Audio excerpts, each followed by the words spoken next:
پاکستان میں ٹرانسجینڈرز کی قابل ذکر ترجمان ڈاکٹر مہرب معیز اوان یا جو شمائلہ کے نام سے بھی جانی جاتی رہی ہیں، کون ہیں، کہاں سے آئی ہیں، کیا کرتی ہیں، ان کے بارے میں پاکستانی سوسائٹی میں جو باتیں مشہور ہیں ان میں کتنی صداقت ہے، کیا وہ واقعی کوئی امریکن ایجنٹ ہیں اور پاکستان میں LGBTQ کے ایجنڈے کو پروموٹ کر رہی ہیں، ان تمام حقائق پر ان کی تفصیلات پہ روشنی ڈالیں گے اس ویڈیو میں۔ سب سے پہلے آپ نے اگر چینل کو سبسکرائب نہیں کیا تو اسے سبسکرائب کر لیں تاکہ اس طرح کی ویڈیوز آپ کو بر وقت ملتی رہیں، اور کمنٹ سیکشن میں اپنی رائے کا اظہار بھی لازمی کیجیے گا۔ ڈاکٹر ایوان کے متعلق جو پبلکلی اویلیبل انفارمیشن ہے اس کے مطابق اس وقت یہ پاکستان میں جینڈر انٹریکٹیو الائنس پاکستان کے نام سے NGO کی طرز کی ایک آرگنائزیشن ہے کراچی میں، جس کے لیے ڈائریکٹر پالیسی اینڈ ریسرچ کے فرائض سر انجام دے رہی ہیں۔ یہ تنظیم بیسیکلی اس کا جو پرائمری فوکس ہے وہ خواجہ سرا ہے، ٹرانسجینڈر کمیونٹی ہے پاکستان کی، کہ ان کے معاشی، معاشرتی، سماجی حقوق کا تعین کیا جا سکے اور ان کے لیے روزگار کے اور تعلیم کے یکساں مواقع فراہم کیے جا سکے، ان کے لیے سوشل ایکسیپٹنس کو انشور کیا جا سکے۔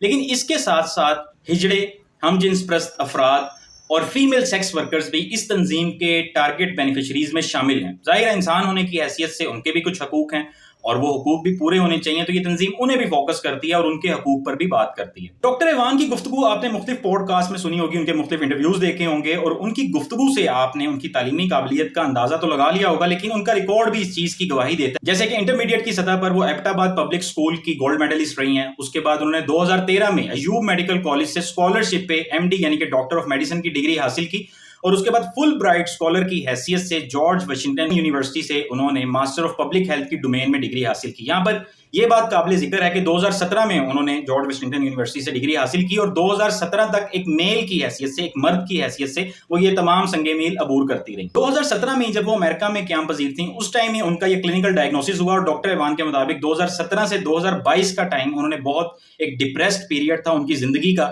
جس میں ہارمونل چینجز یا کوئی بھی انٹرنل پرابلمس کی وجہ سے وہ کافی پریشانی کا، انزائٹی کا اور ڈپریشن کا شکار رہیں، اور مسلسل اینٹی ڈپریسنٹ میڈیکیشن کے اوپر وہ رہیں۔ اس طرح کی میڈیسنز لیتی تھیں تو ٹھیک رہتی تھیں، ادروائز ان کا جو تھا وہ پرابلم اسی طرح سے واپس آ جاتا تھا۔ لیکن 2022 میں، جون 2022 میں انہوں نے اپنی جینڈر کنفرمیشن سرجری، یا جسے جینڈر افرمنگ سرجری بھی کہا جاتا ہے، وہ کروائی، اور اس کے مطابق ڈاکٹر صاحبہ کا کہنا ہے کہ میں پھر بہت زیادہ حشاش بشاش ہو گئی، خوشگوار ماحول ہو گیا، فزیکلی مینٹلی بہت اس کا پازیٹیو امپیکٹ آیا میری پرسنالٹی پہ، میری میڈیکیشن جو تھی وہ بالکل چھوٹ گئی، اور میں اب بہت خوش ہوں، پرسکون ہوں، کسی قسم کا کوئی ویسا مسئلہ میری زندگی میں اب نہیں ہے۔ تو یہی وجہ ہے کہ وہ جو 2017 والا پیریڈ ہے جب یہ امریکہ میں تھیں، اور اس کے بعد کھل کے ان کا یہ سارے نظریات وغیرہ کی ایک طرح سے پروموشن کا سلسلہ چل نکلا، ہر میڈیم پہ، ہر پلیٹ فارم پہ، ہر چینل پہ انہوں نے ان ایشوز کو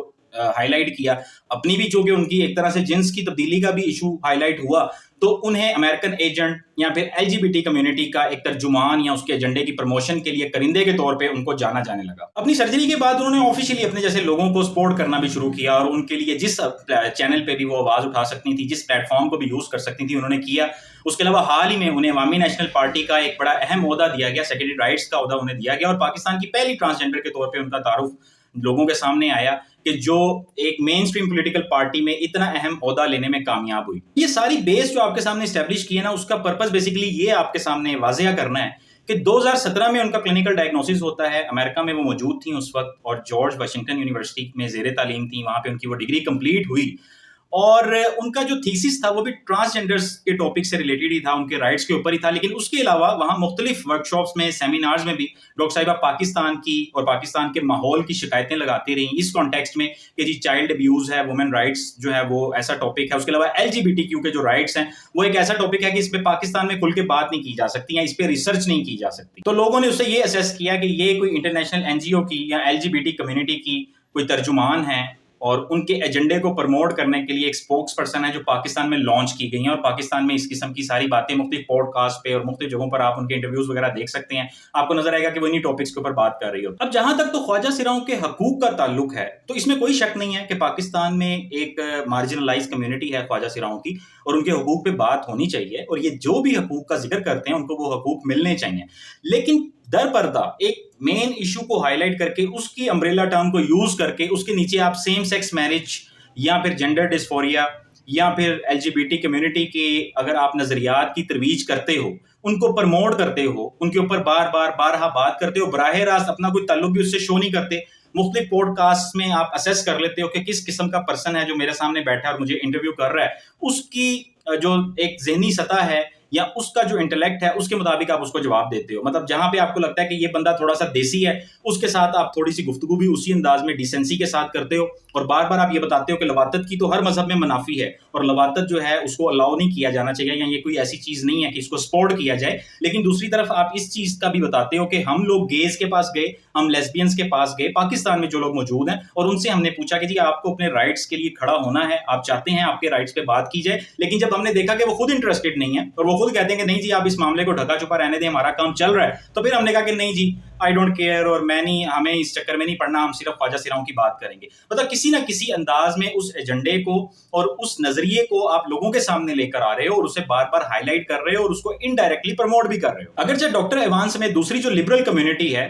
وہ ہمیشہ اسلامی تعلیمات کا کانسیپٹس کا مذاق اڑاتے ہیں, لیکن یہ لا آف لینڈ والی بات ہے نا, ایک لاجیکل سی بات ہے کہ ایک جگہ ہے جہاں پر ان تعلیمات کو ہی مقدم رکھا جائے, ان کو پریویلیج دی جائے گی, ان کو امپورٹنس دی جائے گی. لوگوں کی پریکٹس کیا اس چیز کو چھوڑ دیں, آپ لوگ کیا کرتے ہیں کیا نہیں کرتے, لوگوں کے ایکشنز کو بنیاد بنا کر آپ یہ تو نہیں کہہ سکتے کہ اب یہاں پہ کوئی قرآن اور حدیث کی بات نہیں کرے گا. تو بہرحال یہ لا آف لینڈ ہے. آپ کسی ایسے معاشرے میں چلے جائیں جہاں پر ان چیزوں کے اوپر کسی قسم کی کوئی قدغن نہیں لگائی جاتی ہیں, لوگ اعتراض نہیں کرتے. ویسے تو بہت ساری جو آپ کے نزدیک مہذب معاشرے ہیں یا ڈیولپڈ کنٹریز ہیں, ڈیولپڈ اکانومیز ہیں, وہاں پر بھی آپ نے دیکھا ہے کہ کیسی ریزسٹنس سیم سیکس میرج کو لے کر یا پھر L G B T community کو لے کر آئی ہے, اور وہاں پہ ان لوگوں کے ساتھ کیا کیا کچھ کیا گیا ہے, کس طرح کی ریزسٹنس کا سامنا کرنا پڑا ہے عام وہاں کے دیسی لوگوں کی طرف سے. یہاں تو اس حوالے سے یہ چیز ایٹ لیسٹ اس کی کلیئرٹی ہے. قرآن پاک میں اللہ کریم نے کئی مرتبہ سورۃ العنکبوت میں, سورہ روم میں, سورۃ النساء میں, سورہ اعراف میں, سورہ ہود میں قوم لوط کے مختلف واقعات ہیں جس میں وہاں پہ جو لوگ سدوم اور عمورہ کے اندر یہ ہم جنس پرستی کے فعل میں, بدفعلی میں ملوث تھے, اس میں انوالو تھے اور یہ کام کرتے تھے, ان کی سزائیں بتائی ہیں, اس چیز سے روکا ہے. تو یہ یہاں کے لوگ تو اسی نظریے کو فالو کرتے ہیں. یہاں میں ایک اور چیز کلیریفائی کرنا چاہوں گا. ڈاکٹر صاحبہ چونکہ خود بھی اپنی جینڈر کنفرمیشن سرجری انہوں نے کروائی ہے اور اس چیز کا پازیٹیولی اس کے آسپیکٹس, اس کے آؤٹ کمز وہ بتاتی ہیں کہ میری ذات پہ کیا خوشگوار اثرات مرتب ہوئے. تو جینڈر ڈسفوریا اسی چیز کا نام ہے. مطلب اگر کسی میل کو فیل ہوتا ہے کہ اس کے اندر بظاہر وہ میل ہے, لوگ اسے میل کی حیثیت سے جانتے ہیں, لیکن وہ سمجھتا ہے کہ میری فیلنگز فیمیلز والی ہیں, یا کوئی فیمیل ہے اس کو لوگ فیمیل کی حیثیت سے جانتے ہیں, لیکن اس کی فیلنگز, اس کے احساسات, اس کو اپنا جو انٹرنل ایک سسٹم ہے اس کو فیل ہوتا ہے کہ میرے اندر میلز والی خصوصیات ہیں. تو اس چیز کو جینڈر ڈسفوریا کا نام دیا جاتا ہے, اور اس کو فکس کرنے کے لیے ایک پورا کلینکل میڈیکل پروسیس ہے جسے جینڈر کنفرمیشن یا افرمنگ سرجری کہا جاتا ہے. اچھا, اس کو سائنس نے پروف کیا ہے کہ جی یہ افیکٹو پروسیس ہے, سیف ہے, اور اس کے فزیکلی اور مینٹلی پازیٹیو امپیکٹس لوگوں کے اوپر نظر آئے ہیں, اور اس میں کوئی ایسا خدا نخواستہ رسک نہیں ہے. اگر کوئی کرواتا ہے تو اس کو مطلب وہ اپنی زندگی کو ایک نئے سرے سے اس کا آغاز کر سکتا ہے. لیکن سیم سیکس میرج, ہم جنس پرستی, یہ کسی طور بھی اس کو میڈیکل کلینکل سائنس جو ہے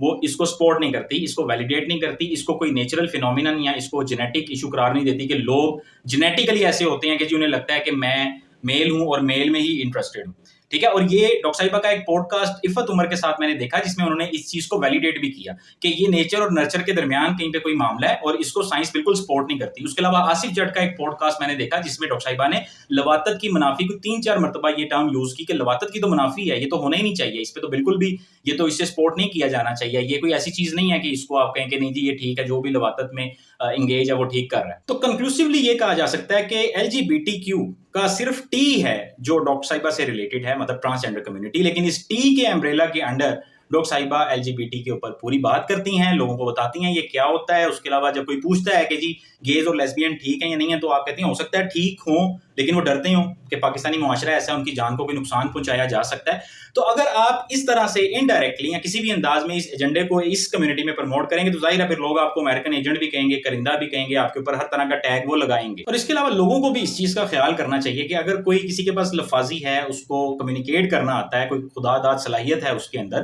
پھر اس کے بعد ظاہر ہے ان کے پاس اس ڈسپلن کا, اس ڈومین کا پورا نالج ہے, تھیوریٹیکل نالج بھی ہے, پریکٹیکل نالج بھی ہے, گفتگو کا انداز بھی اس طرح کا ہے کہ اگلے کو بات سمجھ آتی ہے, اس کو اس انداز میں سمجھا لیتی ہیں بات. تو ان سب چیزوں کے پیچھے لگ کر اگر آپ کے پاس کچھ ویلڈ ٹیچنگز ہیں, تعلیمات ہیں, پرنسپلز ہیں, ان کو آپ اگنور نہیں کر سکتے, اور اپنے دماغ میں یہ چیز نہیں گھسنے دینی چاہیے کہ وہ بندہ جو بات کہہ رہا ہے وہ ٹھیک کہہ رہا ہے. یہ بھی ڈاکٹر صاحبہ کا جو انداز آپ دیکھتے ہیں نا گفتگو والا, یہ بہت زیادہ امپروو ہوا ہے, خاص طور پہ میرے خیال میں جب سے یہ باقاعدہ طور پہ عورت کے روپ میں سامنے آئی ہیں اس وقت. ادروائز اگر آپ 2000 تھوڑا سا 2-4 سال پیچھے میرے خیال سے جب ان کی وہ سرجری نہیں ہوئی تھی, تو مورو کا ایک پوڈ کاسٹ ہے, podcast number 35 R rated podcast ہے, وہ آپ دیکھیے گا, 18+ لوگ دیکھ سکتے ہیں, اور اس میں آپ دیکھیں گے کہ جو جس قسم کی زبان اور جیسی ان کی گفتگو تھی، میرا نہیں خیال کہ کوئی بھی مہذب معاشروں میں اس چیز کو الاؤ کیا جائے گا کہ ایسی گفتگو بیٹھ کے آپ کریں اور جو آپ کے منہ میں آ رہا ہے آپ بولتے جائیں. یہ باتیں ایسی ہوتی ہیں کہ ہر بندہ جانتا ہے، لوگ کرتے ہیں اپنے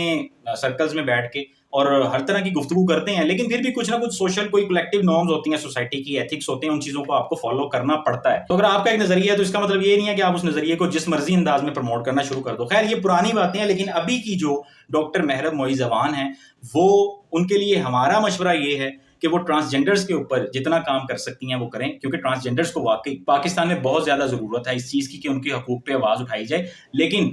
پس پردہ جو بھی ایکٹیویٹیز ہیں آپ کی اور جو بھی جس انداز میں بھی آپ اس قوم کے اندر وہ چیز گھسانے کی کوشش کر رہی ہیں اس سے گریز کریں، ورنہ یہاں پر آپ کو بھرپور ریزسٹنس ملے گی اور لوگ آپ کے اوپر یہ سارے ٹیگ لگائیں گے جن سے آپ کو غصہ آتا ہے.